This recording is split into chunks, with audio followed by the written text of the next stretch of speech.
Pemirsa, Menteri Ketenagakerjaan Ida Fauziah memastikan RUU Omnibus Law Cipta Lapangan Kerja akan memberikan penguatan perlindungan bagi pekerja atau buruh. Salah satu poin diantaranya yakni fleksibilitas jam kerja terhadap tenaga kerja. Menteri Ketenagakerjaan Ida Fauziah menegaskan rancangan Undang-Undang Omnibus Law Cipta Lapangan Kerja dibahas secara komprehensif dengan memperhatikan kepentingan seluruh pihak.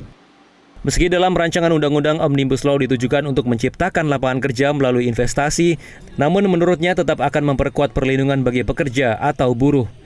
Ida menjelaskan rancangan Undang-Undang Omnibus Law diantaranya memberikan fleksibilitas bagi pekerja dalam aturan jam kerja, yaitu 8 jam atau 40 jam kerja.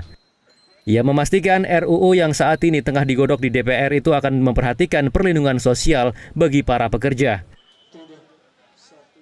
Tapi undang-undang ini memberikan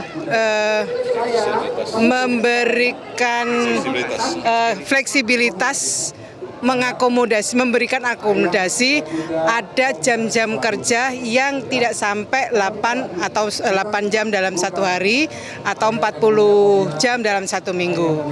Masih diperlukan banyak pekerjaan yang memang membutuhkan fleksibilitas. Nah, itu selama ini tidak terakomodasi. Banyak perempuan-perempuan yang hanya bisa bekerja pada jam tertentu. Itu selama ini tidak terakomodasi karena aturan yang memberikan ketentuan paling lama 8 jam itu. Ida menambahkan Omnibus Law nantinya akan merevisi soal Sistem Jaminan Sosial Nasional (SJSN) dan Undang-Undang Badan Penyelenggara Jaminan Sosial (BPJS) dengan tujuan untuk menguatkan perlindungan sosial bagi tenaga kerja. Rizal Mahyudin, Seto Pratomo, Jawa Post TV.